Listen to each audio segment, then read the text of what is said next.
Hey, what's happening? This is Leroy Downs with another version of the Just Jazz Cafe, man. Today, Mm, I love talking to these people, man, because they're mm, my friends. I love them. mhm, And, man, they got so much to say and living so much life.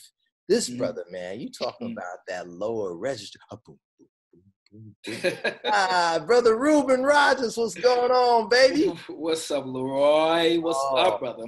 my How man. you, How you yeah, doing, man?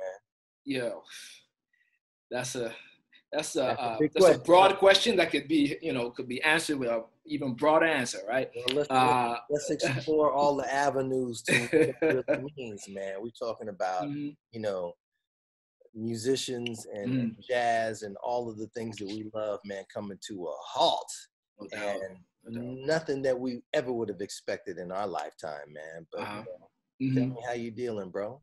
Well, it's interesting for me. How do I put it? It's about 4 months now. We're into this. Yeah. Think about it. For me, uh, I've had the pleasure of going nonstop for maybe 25 years. Okay. You know what I mean? Right. Uh, and pretty much, I mean, literally almost nonstop. And uh, to have the halt, even though it was kind of jarring for me initially, it actually was something I needed. I didn't realize it until I was some weeks into it, but because it's an adjustment to, so because it's a certain lifestyle that you grow accustomed to, just kind of moving, grinding, all of us.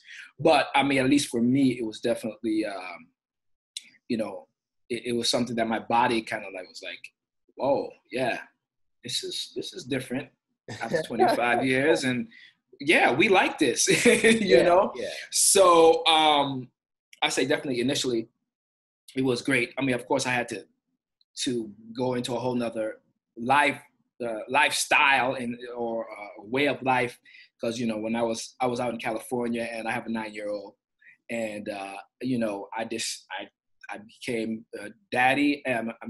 Teacher daddy. Let's just say that, because I had to, help with homeschooling and all this. So like, bam, that musician hat just took off, and I was just like, Daddy hat.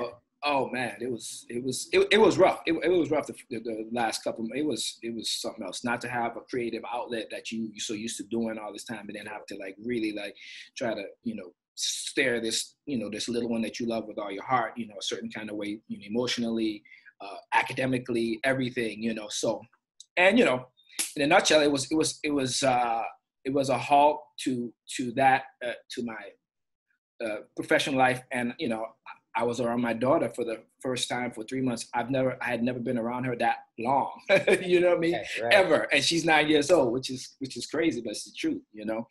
So yeah, I mean, in a nutshell, that's kind of where my life, was the first 3 months, was kind of like adjusting to daddyhood and kind of like embracing that in a certain kind of way. Well, I mean, I think it's like that for a lot of Mhm. people now. No I see doubt. a lot of people that are working from home. They're at their computers, like, okay, hold on. hmm Mommy's doing this. No doubt. Um, hmm so tell me about it, man. I know it's a different lifestyle. We used to moving and grooving, Right. and now hmm you're there with your daughter hmm and 24/7. So how was that, man? In terms of what did you discover about yourself by being this?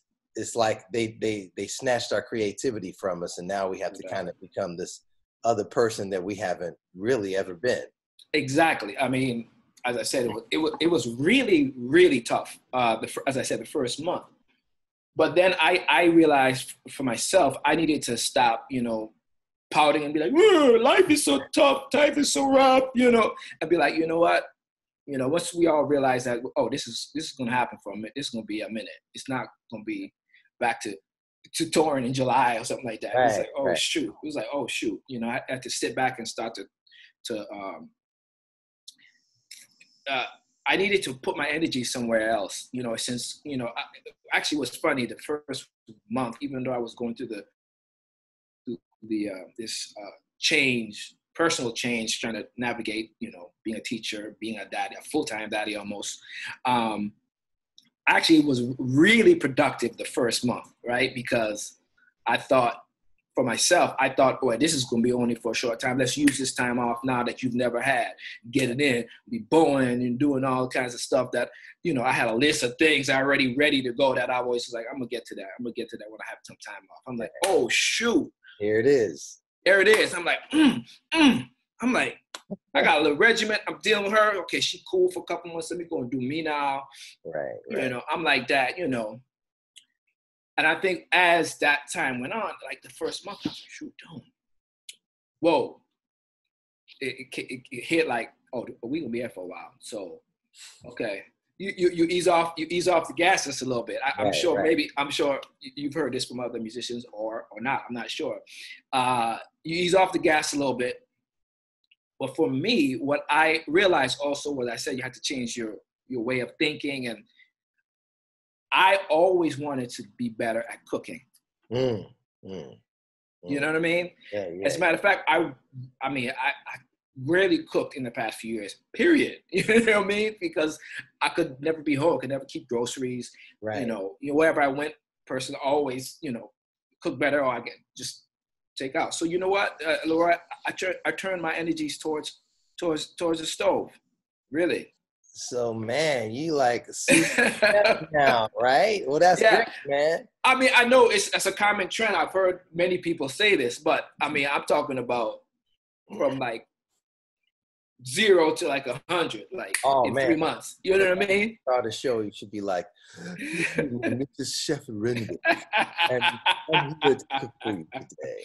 Yeah, Renwick, you know, brother's middle name, if y'all didn't. But yeah, there you go, Reuben Renwick, triple R, baby. Hello. So yeah, I mean, so that's the sort of the next 2 months. I think was really like I was so into this, and I kind of even like put a little bit of my musical life, like a little bit on the shelf. It's always there. It could never leave. I mean, that's impossible. But I really didn't do much those 2 months. I mean, I purposely didn't teach any lessons. I didn't do anything. I didn't do anything musical per se. You know what I mean? And I'm, you know, I'm not on social media or anything like that. So I know.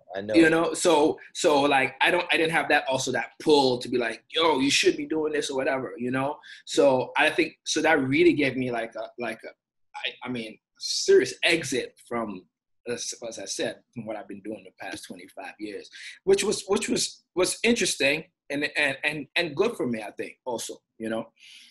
And I was out in California the whole time. So, but, and then I went to Florida to be with my family, my sister, my parents there. I was there for about 3 weeks, and that was a good change, but still in the family mode. Sure. And, but just in the past 2 weeks, I came back to New York. And so I was like, it's time to get back to me. You know what I mean? Yeah. Well, how's it feel? How's New York feeling, man? I mean, it's like, you're full of musicians, full of music, but everybody's on, you know, a lockdown. Well, that's the thing for me. First of all, the social awareness of everything coming from California. Northern California seems to be maybe a little different than Southern California. It seems like. How so? At least what I've seen from the little snippets I see, it seems like almost the awareness, and you can call me out on this or not. It seems like the awareness and the way of, you know, dealing with the rules per se seem to be, people are trying to be a little more adherent to what they think is going to help us all do this. And the counties that are shutting down seem to be more southern. You know, and it's what I'm getting at. Really, the full picture for me is when I was in Santa Cruz, California. That's where, you know, my daughter, her mother lived. It was a serious bubble, you know what I mean? Serious bubble in this county. So it was always like looking out like, oh, that's what's happening out in the world, whether it be Southern California, whether it be New York, whether it be Florida, whatever. I mean, because people were, you know, strangely very adherent to making sure all this, you know, we do what's right. Then you go to Florida. I go to Florida, and it was obviously nothing like that. It was like, oh, really? No, man. It was interesting. I mean, that's why I could see that the counts are really going up. I mean, so be able to go from there and then go to Florida and walk into stores and people are just like, whatever, no mask, no nothing, no social distance really. It was just like, wow, okay, let me make sure I go home and stay there for a little bit.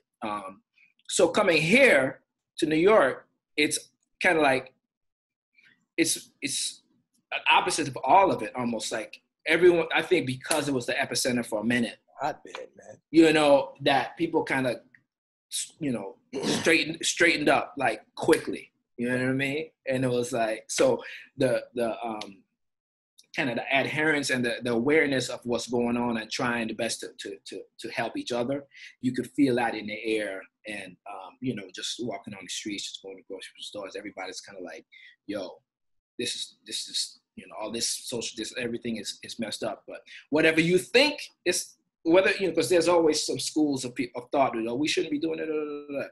But right now, if we want all be, we got to have some kind of orderly thing to kind of figure this out together for now until, you know what I'm saying? So that's a long-winded answer to say that, you know, it's actually been really mellow being here, you know, away from what the news had been spewing at least a couple months ago.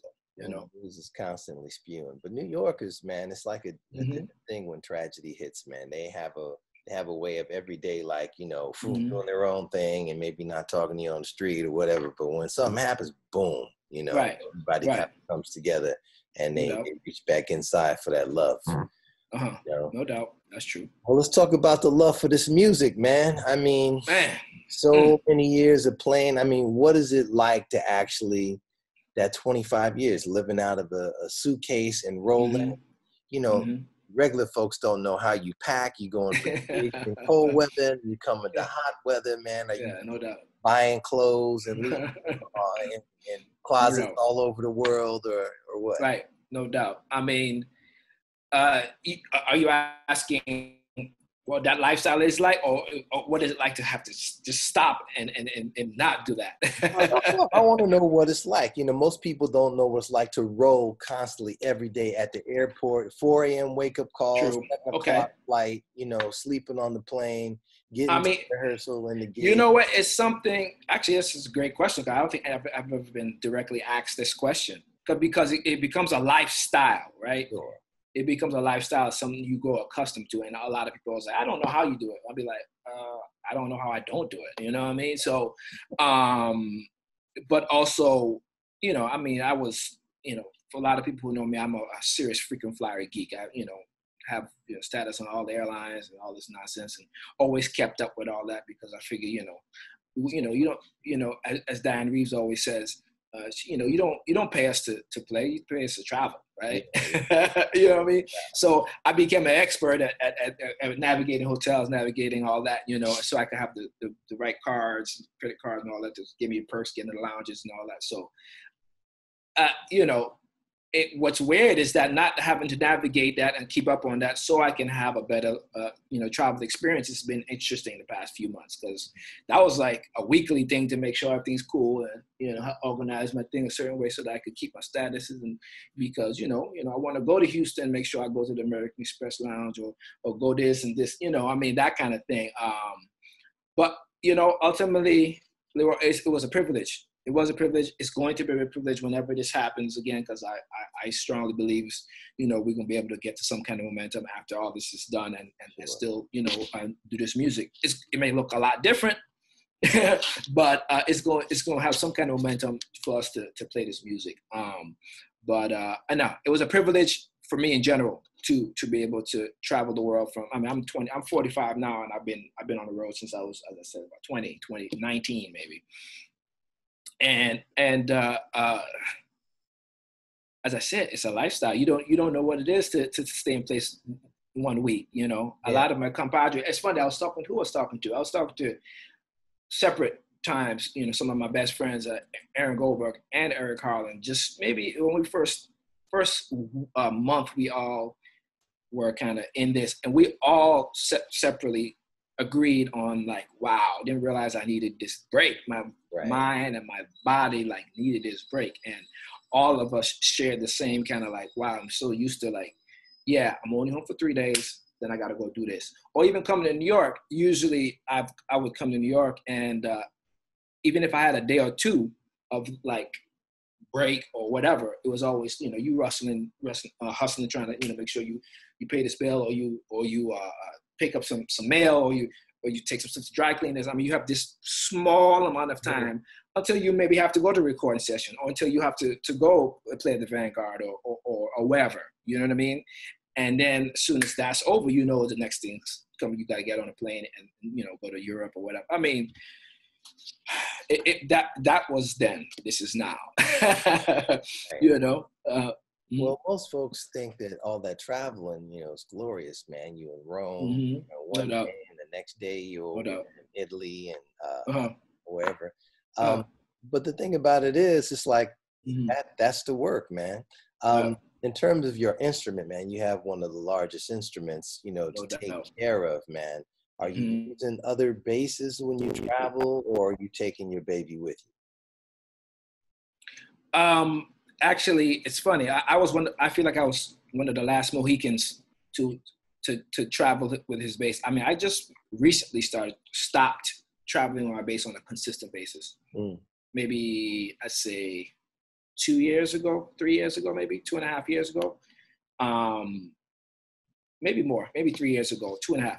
But I still do it periodically every once in a while. But I was a stickler about traveling with it, because I mean, like, shoot, if I'm gonna play, do a tour with a 3-week tour, and you're talking about, I don't know, 15 to 17 concerts, that's 15 to 17 basses. You know what I mean? I'm like, I don't want to do that. You know what I mean? Or I was fortunate enough to start this young enough, or long enough, long ago enough, that the norm was to bring your bass, travel with your bass. That wasn't really an option. It's probably a option, but it wasn't that big of a deal to just bring your bass and travel with it. And of course, then about a decade into it, it started, once 9/11 hit, and also all the airline industry changed. That's also what made it hard for bassists to travel with their instruments. Sure. But there's also, but in my mind, I was like, well, I need to get with the times, get a smaller case. Okay, what are the weight restrictions? What are the size dimensions? Okay, I know that I gotta have it in this kind of range. 70 pounds, dimensions got to be a certain way. Okay, cool. If I keep a certain status on these airlines I'm gonna fly. They won't charge me for overweight. And I'm talking about like precision. I was like navigating like this, moving stealth, like, okay, how am I gonna do this? And I figured out ways. A lot of times I would be on tours and not get charged anything, because I navigated it.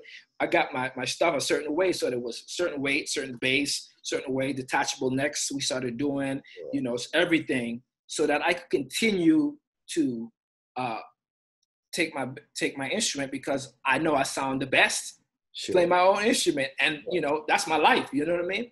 So I mean, unfortunately, I was playing with a lot of artists who was like, whatever you need to do, we'll make sure everything's taken care of, even if you get charged. But the end of it, once I stopped doing it, though, the other thing I realized is that the comfortability level for me and myself playing other instruments was lacking, because I was so used to playing my own instrument all the time. Sure. You know what I mean? And I was like, okay, you know what? It's time to start challenging yourself a little bit more, brother. You know what I mean? You need, because you get on a different instrument. A lot of times you might play. You always be yourself. You always play, but there's some other nuances that's going to come out because with the unfamiliarity of the instrument. So it was a conscious effort to be like, you know what? It's time to just leave the baby home. Step outside your comfortable zone and deal with these basses. And I'm so glad I did it. It gave me a lot more confidence to play any instrument and see what I get out of it, even if it's hard or light or whatever, So. Well, interestingly enough, man, I was on KCRW. I have a show on KCRW, and I just played Dreamweaver from Live Ribeiro, man, with you and all your boys, man, Brother Chuck, Lloyd, and Eric, and Gerald, I think, was on that album. Gerald. And Well, let's talk about the cats, man, for a minute. I mean, I know you're Yes. staying in touch with them Yeah. through the phone, but like, what is it like to not be with your people, man, and work that music out? It hurts, man. It hurts. It hurts. Talking about that album is funny. About a month and a half into this, Dorothy, Charles' wife, she sent the package. I guess it was a big package. It was DVDs and CDs and this photo kind of collage book that she made. It was beautiful. It's a beautiful book. And anyway, it was like, wow, it was so wonderful to look at, like, Charles' life's work, and also, a privilege to be a part, even in the book, because, I've been playing with Charles for about 15, 16 years now. So, so like the last half of the book, I was, a part of it, and I put in a DVD of that same concert. I hadn't even listened to I hadn't heard the album or anything. I just, so, a lot of times I don't like listening to myself play. So, huh? Right. But I purposely, one night was like, okay, you know what? Here's a DVD. Maybe check out the concert a little bit. And I put it in. This is about, as I said, a month and a half after hadn't been playing and everything. We like in the thick of like reality of this thing. Sure. And we started playing Dreamweaver, and we were there, and I'm looking, and my daughter is actually kind of piddling around, hanging too, and I'm looking at the video, and then we, in the middle of the song, Charles starts to sing. We just get into this groove, this dance, and right there, ooh man, it hit me like. This jolt just went through me, man. And I just started like crying, I just started tearing up, what I mean? The music hit me just right then. And like my daughter was just like, Dad, are you okay? And I'm like, baby, it's hard to explain what I'm feeling right now. You know what I mean? And I think what I was feeling was just that wanting to actually be doing exactly what we were doing on the screen, you know what I mean? And also remembering what that feels to be in the music right in that moment, you know what I mean? And the thing about it is you have to remember it. You're used to living it. Even when we play this music, man, jazz is so open. We like being on the cutting edge where you're here and that next moment, you were going there. Oh, he changed up. Bam. It's just like all that. Like I look at it as like playing basketball, man. When you get a rebound and you turn around and you look up the court, there's a certain thing. You dribble this way for 2 seconds, the whole thing shifts and changes, and it continues to do that till you get to the other side of the court, man. I remember the days of us playing some basketball. That's right. Hey, when we played in, was that I think the last place was in San Francisco at your boy's house. Oh, he's forget his name now. Robert's house. I fractured my pinky. I did. Did I do that? No, I don't remember. But that day, I think that was one of the times where I decided to stop playing basketball. Reuben. You know what I mean? I did that, man, because you did something, and I was it you? And then I think you like, I'm like, oh man, you all right? Are you serious? You remember that? I do remember that, man, because I feel so bad about it. That's crazy that we talk about this now, but you know what? I didn't know it was fractured though. I didn't know it was fractured then. Because I went on the road. I think because we were in town, I think I was getting ready to do a tour with Josh, and I think I was like, I thought it was just a sprain. I was like, whatever. I was like, damn, this is a bad sprain. Damn, okay, whatever. And we went on the road for weeks. I went on the road for 2 weeks to Europe, and like every night I was taking like Advil, like damn, playing this shit. I'm like, right. Damn, this shit will not heal. Now my hat. I got back to New York, man. I went to the doctor. I got back to New York, and the doctor was like, you fractured your pinky, right? I'm like, damn, really? And they were like, well, you could do surgery or whatever, but it's healing in an interesting way. Maybe you just do like some what was it? Some therapy, like hand therapy. I did hand therapy for like months, and then it was cool, you know. But that's funny that we talk about this now. Robert, by the way, has a full court inside his house. Okay, so if you could picture that, but it's like me, you, Robert. I know Taylor was there. Taylor. I can't remember the other cats, man. Yeah, right. That's funny. Lots of good times, man. Just on and off the court, so to speak. You know, we've been in Monterey, man, is one of the great hangs. You know, we'll get a chance to see each other, man, and you know, and here we are talking about a pandemic, but we really haven't talked about, you know, the other injustice that's going on, man. No doubt. And we need to rap about that. I mean, how? Go ahead. Sorry. No. I'm. You know, I want to know. You know what's interesting for me, Leroy, is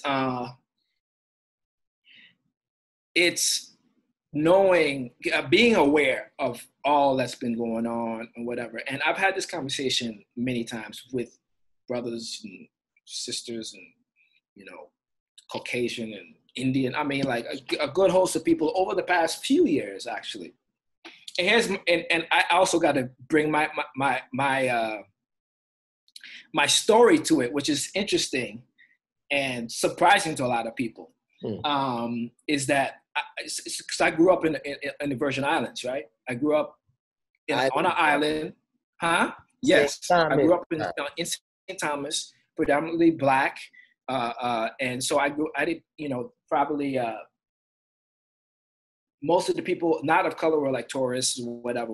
So I was probably go back to that bubble that I lived in. You know what I'm saying? I lived in a certain kind of bubble up till I was like, you know, I don't know, 16, 17.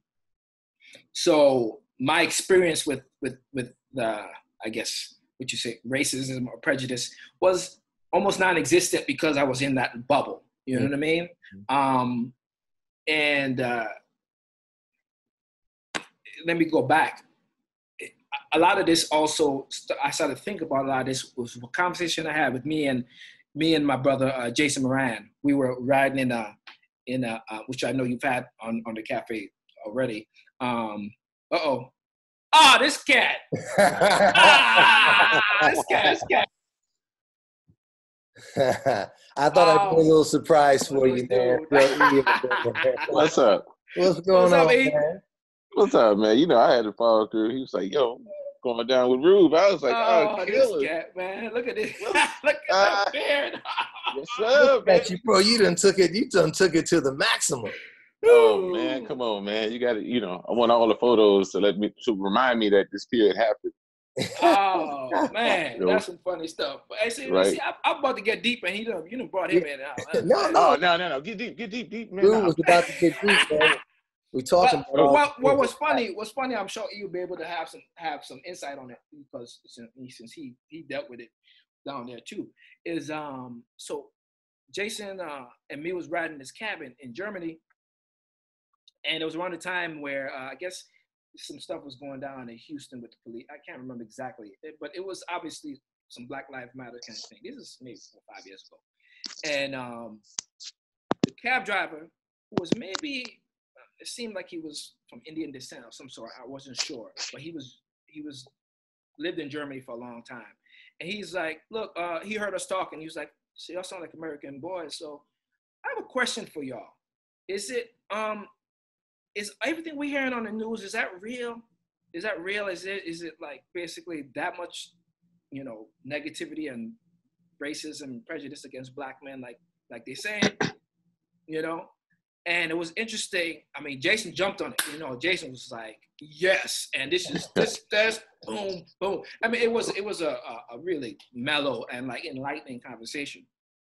And Jason was, you know, educating this dude from his own experience, Jason's own experience. Right. And then it was funny. I was thinking to myself, I'm like, damn, you know what? My story's so different.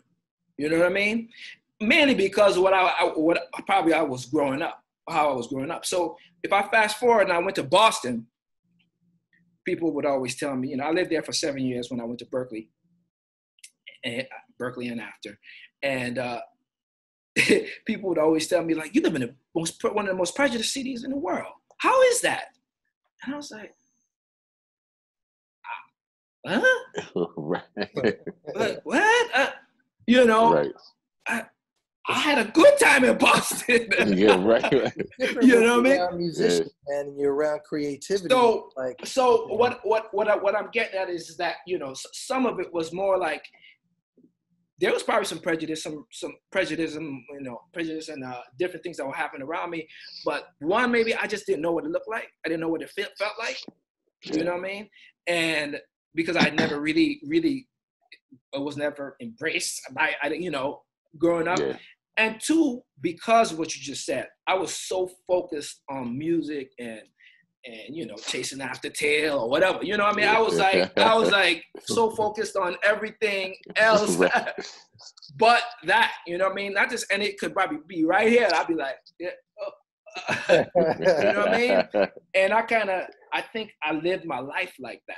You know, I continue to live my life, live my life like that. So with all this, you know, going on now, it's like, yeah, I'm like, man, I'm still trying to figure a way. How do I get into this, to the fight or help the fight in a certain kind of way, especially since, you know, I don't even you know, one, because I feel like I haven't really felt it like most brothers probably have. Right. Even not just, as I said, not because it wasn't there, but it never like was here for me. Yeah. You know what I mean? I get that. And then also because I don't really have a certain platform, social platform here or here. Yeah, what's up with that? What's up with that? Brother hiding from us. Right. I don't know, man. He like his peace. I get it. He like his peace. I don't know. I mean, because the little bit I do get to scroll sometimes, I mean, I find myself be like, yeah. I run fast. You know what I mean? Because that shit would just consume. Well, you know, let's talk about it a little bit too, man. I mean, as I said, it's breaking me down a little bit. Yeah, yeah. No, this music, man, it puts you into this creative bubble, man, and all you're concerned about is like the travel, getting it right, sounding good, and making sure that everybody's happy and rolling. You know. Yeah. Where are you right now? You in Houston? You in New York? No, I'm in PA. You know. Oh, okay. Yeah, I'm out here. Yeah, PA. With the fam, man, you know, we laying low trying to figure it all out, baby. Right, you know? right. It's a brand new day, man. You know, it is. You know, Reuben know me. Half of me enjoys being at home, but half of me is like, yo, man. I said that earlier. I said that, like you were like, oh, I kind of like this. Yeah, right. But you missed the homies, you missed the hangs, and the way everything was, But, 2020 seems like to be the year of rebirth, just kind of going back and cleaning out a bunch of closets of stuff that has existed and just wasn't correct. So I'm enjoying it so far, even though it's uncomfortable for everyone. Like we just don't know what's going to happen next. We don't know, what to think. It's, like Reuben has always been my guru as far as planning. He's been a planner since he was in his teenage years. He was like, yeah, man, you get you some property, blah, blah, blah. So, he taught me that mindset. And so it's interesting right now, like, how do you think of how to plan? Like, how do you gather? What do you gather for the future? What is the future? And it's hard to know the future right now. So it's a punch in the face, but it's also some subtle caress on the back, but you know what I mean? You're like, gosh. Well, we always 100 miles and running, man, and this is the first time. It's like we got to slow down and like breathe a different way, And exactly. That's totally. I mean, for me, I'm not a musician and traveling like you cats, but it's like the live music series. All of that stuff came to a halt, man. So I still got the radio and like, we're gonna start doing Just Jazz Cafe. You gotta be creative. You can't just sit and not do anything. It doesn't feel good for your life, man. Man, not at all, Jack. How you been dealing with that area? I mean, at least in the past, since we have wrapped, which is what, a month and a half ago, maybe, I don't know. How you been holding up on that end? Being creative or not being creative or chilling. I mean, how are you dealing with that? Man, I just been taking the opportunity to just, how do I explain the best way? Well, I started with what I had control over. I started with the house. I just cleaned the house. I said, everything that's in here that don't need to be in here, we need to either give it away, sell it, or just throw it away. And so starting with that, allowed us to have some space, allowed me to have some space to finally look at, okay, well, what is it that I do have if I'm confined to these quarters? And it's like, okay, I got a music room so I can practice. Do I want to do lessons? No, I don't want to do lessons. But what is it that I can do? And it's like, okay, well, I'm on social media, so I can, I can do these things, So I started with that thing called a master class. And so that's something I've been doing, just to talk to people every Monday. And then outside of that, man, still with the studio, we're trying to figure things out there. It's really hard to say. I feel like every day I just kind of wake up, trying to, still do my same little manifesting thing. Like, it's like, okay, universe, what's happening today? And if something's happening, hook it up, I'm available, you know what I mean? Like, more now than ever. So it's like, holla at your boy, Right. But also being, go ahead. No, I was gonna say, where's the creativity fall in terms of, all right, well, this is time that I could write, I could think about future projects and be ready when it's time to do that, or it's too screwed up right now because we're still separated, Man, no, I'm trying not to get caught up in the media hype of things. Like, I'm very conscious about, all of the movements, all the protests. Yeah. But I don't want to succumb to something halting the creativity of the music and the creativity of reaching out to artists and really just trying to keep things going. So that's what I've been trying to do. Just trying to set up, remote sessions with people. Like, let's just work on some music, because I'm curious to how you would play right now without people around. Like, there's a way that we approach, because we're playing live, we're playing on the bandstand. But I feel like there's another level of intimacy, especially with tremendously creative artists, that now if you engage them, if it's just for one song or even like this, just these communications, you get a different side of the story, but it's going to be equally as creative. And I feel like that's the best way to make use of this moment. It's like, you got to think during World War I, during World War II, or any of the wars, like, there was a certain sadness in culture. There was a certain sadness in the world because of the state of things that were going on, and like people not getting along, people fighting over just bullshit. Right. But at the same time, it I think brought, a strong creativity within music, a strong creativity, because you had to dig a little bit deeper. It wasn't just like, oh, I got this gig.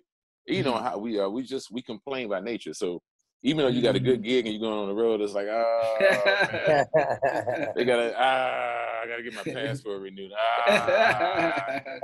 Oh man, how long is that flight to Tokyo? Man, can I get upgraded? I'll kill it.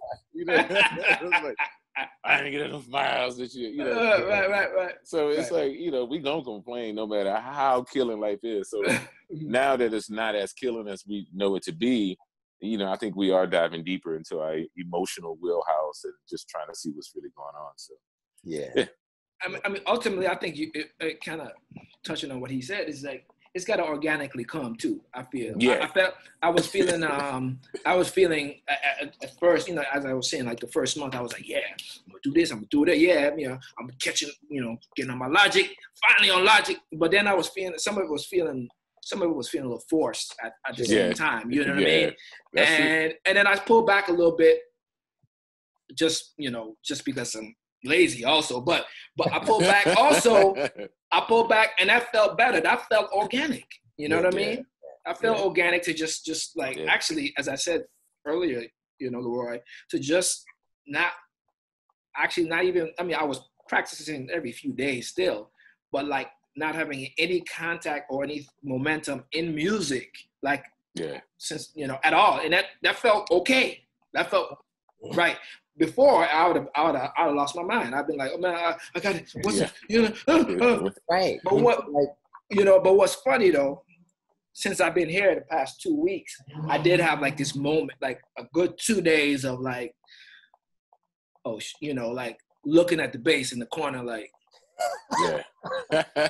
right. like things coming and like just looking at it and then like, but like being kind of messed up in my mind. Like I pick it up and like I play a little bit and then be like feeling like depressed, you know, in a way that didn't happen till just now. Maybe because my mind was like, so like my body and my mind was kind of like, yeah, whoa, finally I got some time to just cool out, you know, and not worry about music. But then when I was faced with it, like, you back, you alone. A couple days now, I'm still right here, you know. What's up? You don't got no daughter, you don't got no family, no nothing to you know, like, it's like, what's up? And then I was like, I don't have it in me still. Yeah, right. I don't know when next time I'm gonna play with anybody. Like all this is like, oh God.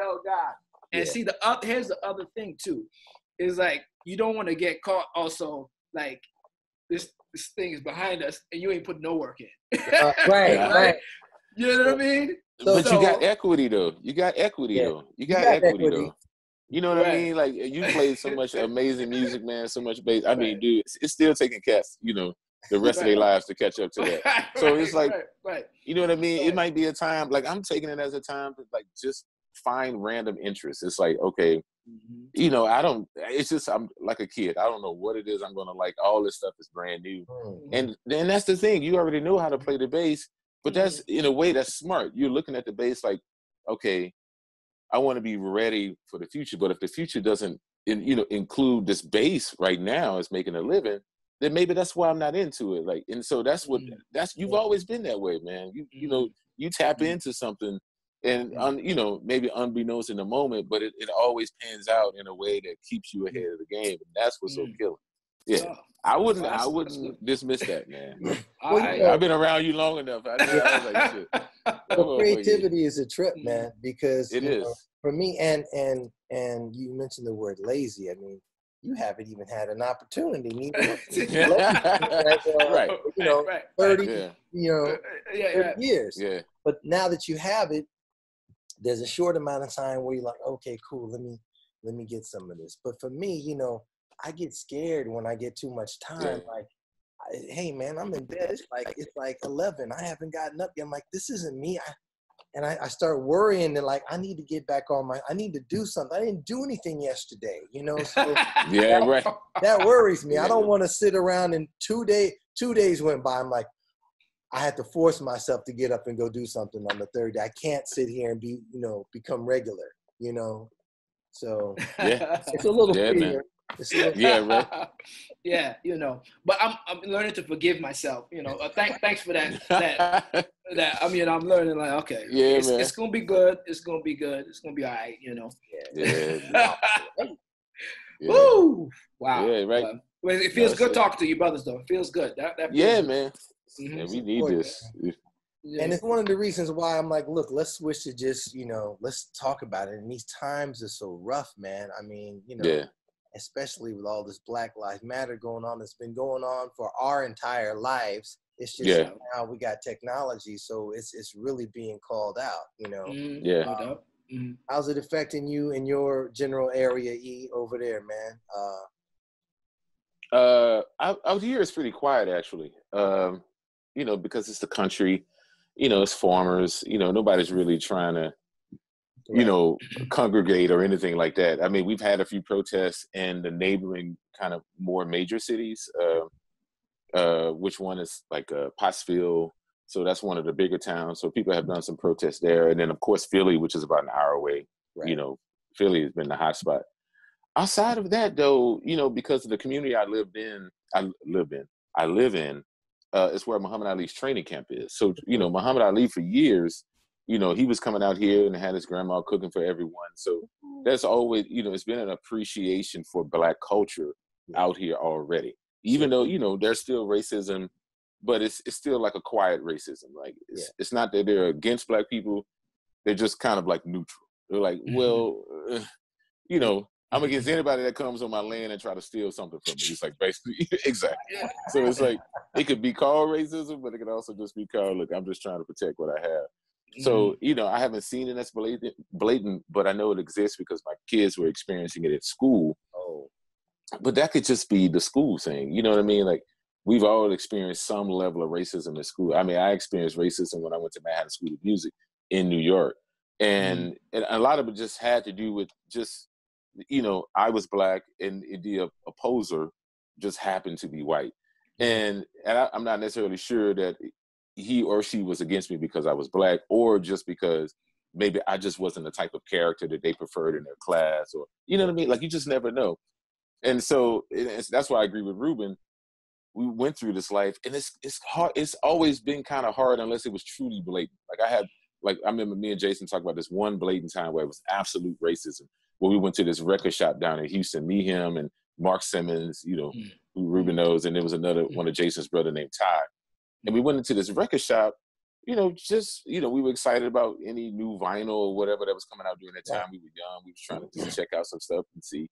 And, we were young, so we didn't really have any money, but we had enough money maybe to get 1 or 2 albums or maybe a couple of cassettes or whatever. Anyway, just because we were pacing around the store, the manager of the store called the cops. It was like, obviously saying these Black guys are just walking around the store. We believe that they're trying to steal something. And so they made an example of us where in the front of the store, we had to stand around because they just knew we had stole some CDs or something and had them in our pockets. And, they searched us, and we were sitting there like, all right, now this is racist. Right. This is straight up and down racist. Like, you don't even have to guess. And, and it was so funny looking at the manager's face once all of that was completed and they didn't find anything. He just, we looking at the dude like, really, dude? Really? Okay. All right. Just so you know, you racist. Right. Like, know. And Jason's daddy is taking you to court. They got the most money. we can't afford lawyers. You fucked up because one of us got some money. So anyway, that's a long story. You talk about racism, man, and I'm looking at all of us. Obviously 3 Black men. But when you spend time in music and you travel the world, and our friends are like a rainbow of people, man. You don't really see the races. Somebody has to be kind of really blatant for it to like, oh, wait a minute. Okay, this is right here. I see that. But most of the time, all of our friends are all kind of colors, man. And we play with all kind of, great players and all of that. So I think that's a good point too. When I start to think about it, is that I think probably from young, especially me and E, especially in this music, we've always been in kind of in a privileged setting in a way, as you said, playing with, people of all, walks of lives, colors and all of that, our common interest has always been the music. You know what I mean? Yeah. I mean, cause from teenagers, both of us been, doing like really deep into music and probably also in travel, we're always like in the best positions of people to basically almost take care of us in a way, in a certain kind of way, being catered to. That's what I'm trying to say. We're being catered to almost all the time. So we wouldn't probably even see it in the same way, you know what I mean? Yeah. Because we've always been a purpose. And as I said, the music always kind of served us in a certain kind of way that maybe actually put us in a certain kind of bubble. You know what I mean? Sure. If I had to articulate it now, I never actually thought about it until just now, but till you just brought that up, Yeah, well, has there ever been a time when you guys have been in another country, the gig is over, you got a day off, you're in, Paris, Peru, Iraq, Iran, wherever you guys are hanging, Yeah, right. And, right. Hey, man, let's go explore the neighborhood. Let's go see, let's see what we haven't seen in this country.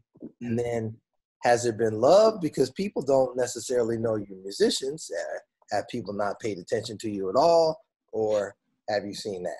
You know what's funny? And this is another thing I used to tell people is that, especially I always remember like German towns, like, or even Italian towns. Like those are the 2 countries that you could just have these random gigs in these random towns. Yeah. Small towns too. They have a cultural budget or whatever. We come, we play this concert, and I would always think in my head, I'm walking down the street. An old woman, older, elderly German woman, whatever, she looking at me like this, like I'm walking and she like staring at me like this. In my head, I'm thinking, I was never even thinking she was prejudiced or not. What she's thinking is like, I walk this street every day. Right. I ain't never seen this. Right. Obviously, it's American brother on Right. the street. Right. Why is he here? Who is he? Right. Right. You know what I'm saying? Don't get me wrong. They could probably be thinking like, why is this in this town? Right, exactly. Right? But I would always come from that standpoint that, you know what, she ain't never seen me before, and she know everybody in the town. So whatever, keep it moving. Well, also I've been around some compadres who would take that on though. Be like, what you looking at? You know, that type of thing. You know, and then my whole thing would be like, yo, man, what you put out is what you're gonna get back sometimes. Not maybe sometimes, a lot of times. I'm like, put out love. If there's hate coming back, maybe you just put some love into their whole thing, and it's not really affecting my bottom line. So yeah, exactly. That's true. What I mean? That's it. You know, that's just it. Put out that love, put out that positivity, and you know, hopefully it will come back. Or at least you put it out into the world, it's gonna get hold to somebody else. I think that about life and music. You know. Yeah. Exactly. Well, I think no one on this call, man. I mean. Everybody on this call, we don't know anything but love. So that's what we have to put out. That's about right. We don't, you know, it's like I look at myself as black, white, and no gray. You know, because I'm me 100% of the time. But there's no gray matter. If you go there, then I'm gonna go. Then I'm right there with it. You know. So, but most of the time, you get 98% love. It's only that when I got to jump to the 2%. I don't go to gray to think about it. I'm like, no, this is obviously, so let me go and look at it from this perspective, you know. No doubt. No doubt. Man, well, you brothers play some great music, man. You're some of my favorite people, man. And it's always a pleasure to hang in whatever city we get to be in. Hopefully, man, this will be over soon. We get back to creating some more extraordinary music. In the meantime. We appreciate you, brother. We appreciate you, Laura. Yeah, man. Who was I telling this? I feel like I was telling somebody this since all this happened. I was talked about you with a random person saying that like you were. I was thinking of the people. I'd never met a person so in love with the music who wasn't actually a musician or somebody that I didn't didn't know. You know, they didn't know play the instrument like a pair like that. You know, but you know it's beautiful how you have embraced the music and you wear it, you know, on your chest, you know what I mean? Like you hold them for it, and we you know, we need more soldiers like that. Yeah, man, it's appreciated, man. You know, because you know, in the Black community, it's the support thing is something I've been finding interesting. You know, we always have a discussion of, you know, Black Lives Matter, and I'm grateful to see the white community, you know, pour in like an unbelievable amount of support towards Black people and Black businesses and industry, all this kind of stuff. But it's still tricky with Black on Black. It is. It's just this weird thing. And it's funny, I was talking to my lady about it. I was like, why is it when it's, you know, when two Black people are trying to come together and put something together, the support just goes way down. Like all of a sudden people, the only way they seem to really want to support is that they want to check it out from afar, but they don't really want to be in it or, you know, be associated with it. And it's funny, like as me and my lady was talking about it, she was saying it is tricky because she had one of her white friends and another friend of hers that's Black. Well, the white friend sent them a clip of this Black girl singing. And my wife immediately was like, why do you send me that? You know, without realizing that she had already had this weird judgment just because the girl that she was sending her was Black. And I was like, yeah, let's investigate that, because that is motherfucking, that's what's holding us back, is that we don't even know why we pitched against each other. And yet we're trying to say like we're cool with each other. But it's like, it's just some innate thing that starts to happen if you haven't worked on your love shit, that automatically it's just like if it's another Black person, you just even more so dismissive. And I mean, you know, I encourage, you know, wherever this goes, all my brothers and sisters to really look into this, because it is something that's really killing our communities more than anything else. Like we're just killing each other. Like if we can't really come together and support one another, then what is all of this for? What I think it starts with, you know, you're birthed into this world, right? That already exists before you get here. And it's been tainted so much before you get in. And the mentality, you know, of our people has been whatever it is, like, okay, we live in, this is what we do. So I think subliminally, that's been getting in our bodies and our minds for all these years. Now, you know, we built on love, so we just do that, but it's inside there. But some people, you know, it's like they need to work on them side from inside out, and then not take it like that. Because you could, you know, the same thing could have happened, and you could have looked at it from a different way. Naturally, not think about it, then look at it this way, but how do you look at it innately? You know, oh, let me look at this video. Okay, let's check the system out. Maybe you don't go there first, you know? Yeah. But and I noticed that too, man, with you know, a lot of black folks, even with Fred and I, with All Music Television and Just Jazz, it's like, oh, okay, yeah, these two brothers. But it's like I have to do all this proven stuff for you to say, oh, yeah, the Jazz Cat. But I had to do 30 years of it before. It's like, now it's no big thing, you know? Yeah. So I recognize, man, but we all just push forward, man. Got to. Yeah. Got to.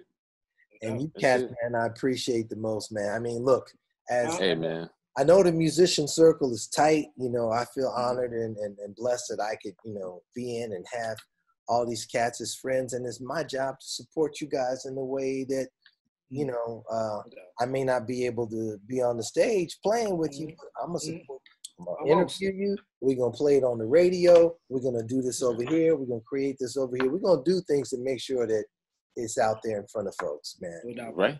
Yeah. Indeed, man. That's it. Right. Yes.